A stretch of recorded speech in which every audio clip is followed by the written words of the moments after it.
Assalamualaikum warahmatullahi wabarakatuh. Perkenalkan, saya Evita Intan Cahyani Tias dengan NIM 152020018, praktikan pada mata kuliah berpraktikum IFB 303 Teknik Multimedia kelas A. Di sini saya akan mencoba untuk mempresentasikan hasil tugas saya pada mata kuliah praktikum Teknik Multimedia pertemuan 9, yakni membuat objek 3 dimensi menggunakan aplikasi Blender. Di sini saya telah membuka aplikasi Blender-nya. Nah, ketika pertama kali kita membuka aplikasi Blender, maka terdapat gambar kubus seperti berikut. Kita klik saja objeknya, lalu pada bagian kubus, kita klik, lalu kita klik delete. Untuk membuat gambar cangkir dan juga objek lainnya, di sini saya menggunakan gambar referensi. Kita bisa saja mengklik yang tombol add di sini, lalu pada bagian image kita klik reference dan kita pilih saja di mana file tersebut kita gunakan. Nah, atau kita juga bisa mengklik yang namanya tombol Shift plus A, lalu pada bagian image juga kita klik yang reference. Nanti hasilnya akan sebagai berikut untuk gambar referensi cangkir dan juga piringnya. Nah, di sini saya menggunakan fitur yang namanya silinder di sini. Ini caranya kita bisa klik Shift A, lalu pada bagian mesh kita klik silinder. Di sini untuk membuat yang bagian tubuh dari si cangkir tersebut. Nah, kita aktifkan saja yang silindernya, maka nanti hasilnya sebagai berikut. Lalu untuk selanjutnya, ketika kita akan mengeditnya, kita klik saja bagian ini, lalu kita klik tab. Nah, sebagai berikut, atau kita pada bagian object mode, kita klik saja yang edit mode di sini. Nah, untuk lebih simpelnya kita bisa langsung ke edit mode. Nah, di sini untuk mengubah-ubahnya lagi, kita sesuaikan saja untuk bagian cangkirnya. Di sini untuk membuat bagian yang sini agar menyesuaikan, maka kita bisa klik Ctrl R untuk menambah-nambahkan atau untuk meresize-nya. Lalu kita sesuaikan aja untuk melakukan scalingnya, kita klik Ctrl S untuk mengatur atau mengatur ulang skalanya. Kita tambahkan saja, di sini saya menambahkan pada bagian sini garisnya, yakni menggunakan Ctrl R. Lalu pada bagian sini, di sini juga terdapat yang namanya vertex. Nah, untuk vertex itu berupa titik-titik. Lalu di sini juga ada edge. Kalau edge itu berarti berupa yang garis-garis ini atau rusuknya, dan juga mode face. Untuk mode face ini berarti kita satu kotak.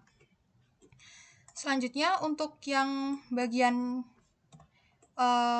cangkir yang bagian bawah ini, saya menggunakan yang namanya tombol B atau bottomnya untuk menyesuaikan bagian bawah si cangkir tersebut. Lalu kita sesuaikan saja, dan kita tambahkan juga vertex untuk menyesuaikan bagian bottom atau bawah si cangkir tersebut. Hingga hasilnya sebagai berikut. Nah, untuk selanjutnya, di sini ketika cangkir tersebut sudah jadi, oke, coba kita matikan saja yang di sini backgroundnya. Ketika kita pertama kali telah membuat si cangkirnya, cangkir tersebut di sini masih solid atau tidak berongga seperti demikian. Nah, untuk membuatnya berongga, maka kita pada edit modenya kita select yang bagian face atau bagian permukaan ini. Nah, ketika kita telah berada pada mode yang face ini, ketika telah kita klik, maka kita delete saja agar ininya si cangkirnya bisa berongga. Kita klik bagian yang lingkaran ini, face-nya, lalu kita klik tombol X, hingga nanti hasilnya akan berongga sedemikian rupa. Untuk melihat bagian permukaan atasnya, kita klik tombol 7, lalu kita pada middle mouse-nya kita zoom in dan zoom out dengan cara scroll up dan scroll down. Lalu kita tambahkan bagian yang face di sini dengan cara klik tombol I atau insert face, karena kita sekarang berada pada select mode, yakni face select. Selanjutnya, ketika cangkir telah dibuat, selanjutnya di sini saya membuat yang namanya gagang dari si cangkir ini. Untuk membuat gagang dari si cangkir ini, kita klik saja bagian yang ini. Nah, ini karena kita berada pada mode edit modenya face select, maka yang terpilih adalah satu kotak ini, satu face ini, satu permukaan. Nah, kita klik saja, lalu kita klik tombol E untuk mengekstrud. Nah, fungsinya tombol extrude sendiri itu adalah untuk menambahkan atau memperluas bagian dari face ini, biar nantinya bisa menonjol keluar untuk menambahkan bagian yang si edge ini. Nah, selanjutnya kita atur-atur aja atau kita scaling yang bagian atas tadi. Oke, saya coba matikan dulu. Untuk yang bagian sini, itu kita nanti atur-atur saja scalingnya. Kita atur-atur saja hingga sedemikian hasilnya. Ini adalah mode yang wireframe. Kita klik lagi ke solid.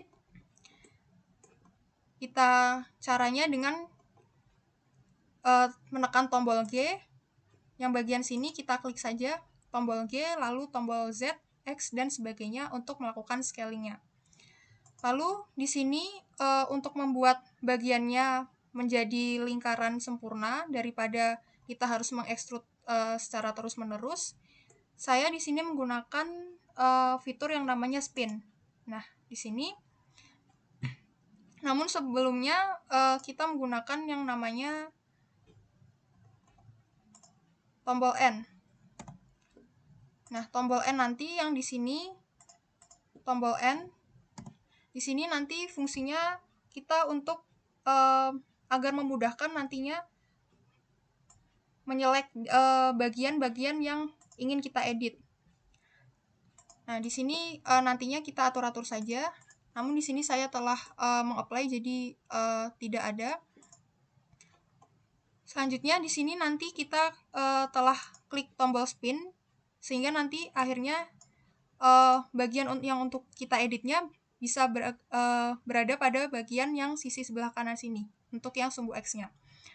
Lalu steps-nya kita biarkan saja pada 12 dan di sini sumbunya kita pilih yang sumbu Y. Karena di sini kita nanti akan membuatnya dengan searah sumbu Y. Lalu akan berhenti yang di bagian sini.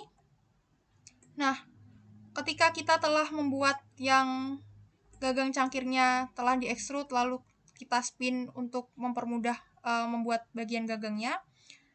Di sini saya menghubungkan bagian yang edge ini dengan bagian bawah sini. Ini menggunakan yang namanya fitur bridge edge loops. Yakni fitur tersebut berfungsi untuk menghubungkan atau menyambungkan edge yang telah kita buat atau rusuk yang telah kita buat. Nah, bagian ini cukup rumit, jadi bagaimana saja kita pintar untuk mengakalinya. Selanjutnya, ketika telah terbuat semua cangkir, yakni badan cangkirnya dan juga gagang cangkirnya, kita membuat yang namanya piring atau tatakannya buat si cangkir tersebut. Ini di sini untuk cangkirnya telah jadi. Selanjutnya untuk piringnya di sini saya menggunakan circle. Caranya juga sama untuk membuat circle tadi, yakni tombol Shift A. Pada mesh kita pilih yang circle. Lalu hasilnya akan menjadi berikut. Nah, akan menjadi demikian. Selanjutnya kita atur-atur saja di sini. Nah, untuk menambahkan yang ini bisa menjadi ke bawah untuk ketebalannya di sini. Di sini menggunakan kita klik dulu yang tadinya. Lalu kita klik G. Lalu kita geser-geser aja ke bawah sehingga nanti hasilnya akan menjadi lengkungan seperti demikian. Nah, untuk yang tadi saya lupa menjelaskan bahwasanya di sini terdapat thickness atau ketebalan yang mana ini saya menggunakan fitur yakni Solidify, di mana kita untuk mengatur Solidify tersebut, kita klik tombol modifier properties atau yang kunci Inggris ini, kita klik saja. Lalu pada add modifier, di sini terdapat yang namanya Solidify. Nah, Solidify ini fungsinya untuk menambah ketebalan atau kesolidan dari si objek 3 dimensi. Kita klik saja. Nah, untuk thickness-nya di sini saya menggunakan 0,03. Jadi di sini bisa terlihat bagian tepinya tidak terlalu tipis atau tidak terlalu gepeng, sehingga akan tampak lebih cantik saja. Untuk mempercantik atau untuk memperhalus si permukaan atau surface dari objek 3 dimensi, kita juga menggunakan fitur pada modifier properties, lalu add modifier, dan di sini ada subdivision surface. Nah, di sini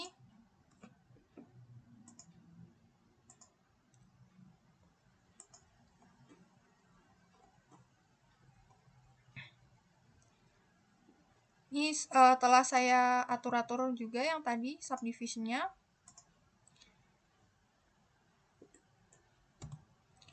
Nah, selanjutnya di sini piringan tersebut bisa menonjol ke atas. Di sini juga saya menggunakan yang namanya tombol G lalu tombol Z agar bisa naik.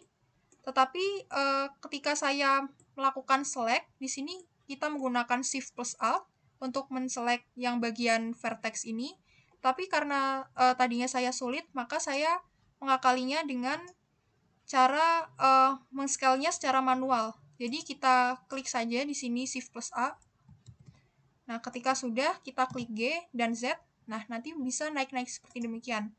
Tapi karena tadi saya cukup kesulitan untuk mengaturnya, maka saya pada tombol tersebut, pada skalanya saya atur secara manual. Sehingga nanti untuk bagian lainnya juga kita atur-atur secara manual. Lalu juga kita tambah-tambahkan bagian face-nya pada bagian dalamnya ini menggunakan fitur yang namanya tombol I atau Insert Surface. Sebelumnya kita klik dulu yang bagian dalamnya, kita berada pada mode face, lalu kita klik saja untuk menambahkan, dan untuk scalingnya kita geser-geser saja. Nanti hasilnya sebagai berikut. Lalu untuk menambahkan vertex lagi juga kita bisa menggunakan tombol Ctrl plus R pada keyboard. Oke, untuk hasil akhirnya adalah demikian. Kita matikan saja. Untuk kembali lagi, kita klik tab. Demikian hasilnya. Mungkin sekian dari saya. Mohon maaf jika masih terdapat banyak kekurangan baik dari penyampaiannya. Wassalamualaikum warahmatullahi wabarakatuh. Makasih.